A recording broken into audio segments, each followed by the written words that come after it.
Gibson bertemu dengan istrinya Michelle saat mereka berdua bekerja di sebuah toko. Saat itu Gibson berusia 16 dan Michelle 19 tahun. Michelle sudah memiliki 2 anak saat berusia 18 tahun. Gibson menganggap keduanya seperti anaknya sendiri dan merawat mereka sejak masih kecil. Gibson dan Michelle menikah pada 1994 dan memiliki 2 anak, Alyssa dan Stephen. Gibson digambarkan sebagai seorang ayah yang baik dan bekerja keras. Ketika Gibson bekerja di konstruksi kereta api, suatu hari dia mengalami kecelakaan di tempat kerja. Akibatnya, punggung dan lehernya terluka dan dia harus menjalani operasi. Hal inilah yang mengubah hidupnya, karena sejak saat itu, dia kecanduan obat penghilang rasa sakit. Pada 2001, Gibson membuka bengkel mobil miliknya sendiri bernama His and Hers Automotive. Michelle membantu menjalankannya dan memegang pembukuan toko. Michelle sendiri juga menjadi pecandu obat penghilang rasa sakit setelah operasi mengeluarkan sesuatu di kakinya. Dia juga harus menjalani operasi untuk mengganti tulang. Amber, anak Michelle, saat itu berusia sekitar 14 atau 15 tahun ketika dia menyadari ibunya bergantung pada pengobatan. Pada 2006 sampai 2007, Gibson berganti ke obat penghilang rasa sakit yang dosisnya lebih tinggi saat cakram di lehernya diangkat. Sejak itulah, Gibson jadi lebih gampang marah dan gelisah setiap saat. Pada 2009, Ashley dan Amber, 2 anak tertua, meninggalkan rumah karena merasa tidak ada ketenangan lagi. Tampaknya saat inilah yang menjadi titik balik bagi keluarga ini. Pada 1 Maret 2013, Michelle menelpon 911 tepat sebelum jam 2 pagi. Dia mengatakan baru saja pulang dari belanja bersama anak-anaknya. Tetapi di rumah tampak darah di mana-mana. Polisi langsung merespons dan mereka masih ingat saat beberapa tahun sebelumnya, Michelle menelpon 911. Michelle kala itu mengatakan bahwa Gibson menodongkan pistol kepadanya. Tetapi kemudian Michelle mencabut pengaduannya, jadi polisi tidak bisa berbuat banyak kala itu. Saat polisi tiba di lokasi, tampak Gibson terikat pada kerekan pengangkut barang berat dan ditutupi selimut. Kakinya mencuat dari bawah selimut.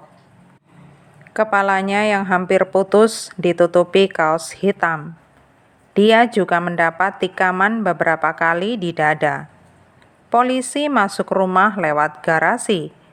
Jejak darah mengarah ke kamar utama di lantai atas, lalu ke kamar mandi. Di kamar mandi, polisi mendapati pemandangan yang mengerikan. Seorang detektif menggambarkannya seperti adegan dalam novel Stephen King. Darah ada di mana-mana. Di sana tampak tongkat bisbol, sarung tangan, dan pemutih.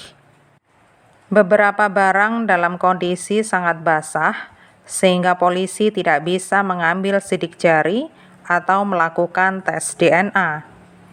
Tampak jelas bahwa Gibson dibunuh di kamar mandi, lalu diseret menuruni tangga menuju garasi dan di sana diikat pada lori. Tampak truk yang arahnya mundur hendak ke garasi, yang menunjukkan bahwa rencana awal si pembunuh adalah membuang mayat Gibson ke suatu tempat. Polisi berbicara dengan Michelle yang saat itu ada di rumah bersama Stephen dan Alyssa. Michelle mengatakan mereka baru kembali ke rumah sekitar jam 1.30 sampai 1.45 pagi dan mendapati Gibson di garasi. Hanya 20 menit setelah polisi tiba di lokasi, seorang remaja bernama Eric dan temannya Karen masuk ke TKP. Eric tampak tidak mengenakan sepatu dan ada darah di tangan dan celana jeansnya. Dia mengatakan dialah yang telah membunuh Gibson. Eric pun digelandang ke kantor polisi.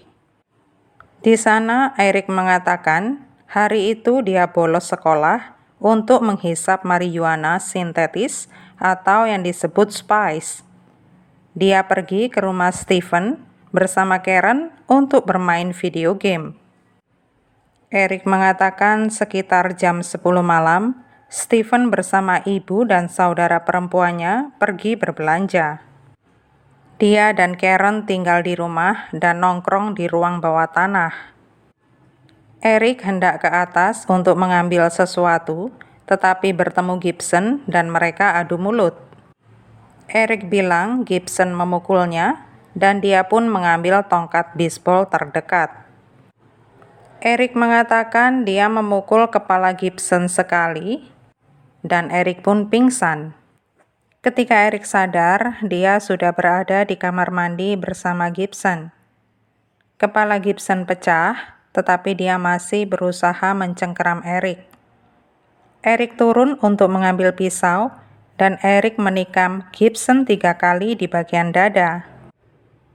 Eric meminta tolong Karen untuk membuang mayat Gibson. Saat hendak memasukkan mayat ke truk, tiba-tiba terdengar suara sirine, dan mereka berdua pun langsung kabur meninggalkan TKP. Sepatu dan telepon Eric ketinggalan, dan dia pun memutuskan untuk kembali dan mengakui semuanya karena pikirnya toh nanti ketahuan juga. Eric difoto dan diperiksa DNA-nya. Pakaiannya juga diproses. Darah Gibson cocok dengan darah di baju dan tangan Eric. Bukti memang cocok dengan cerita Eric, tetapi ada beberapa detail yang tidak masuk akal bagi polisi. Pisau yang diklaim Eric dipakainya untuk menusuk Gibson hilang. Sementara itu, laporan toksikologi Gibson menunjukkan kalau dia memiliki opioid tingkat tinggi yang tidak memungkinkan dia menyerang Eric. 2 minggu setelah pembunuhan itu, Eric meminta berbicara dengan polisi. Kali ini, dia mengubah ceritanya. Dia mengatakan Michelle bilang padanya kalau Gibson harus mati, karena kalau tidak, maka Michelle dan anak-anaknya lah yang akan dibunuh Gibson. Eric mengakui kalau dia sebenarnya belum pernah bertemu dengan Gibson secara langsung. Eric juga mengatakan kalau Michelle membayarnya 30 juta dan memberi print foto wajah Gibson. Eric bilang dia menyerang Gibson saat dia sedang tidur. Eric memukulnya 3 kali di kepala, tetapi dia belum mati. Dia pun menelpon Stephen supaya menghabisi ayahnya. Stephen datang, masuk kamar mandi, memakai sarung tangan hitam dan membawa parang. Eric pun menghabisi Gibson dengan menggorok lehernya setelah dia sudah mati.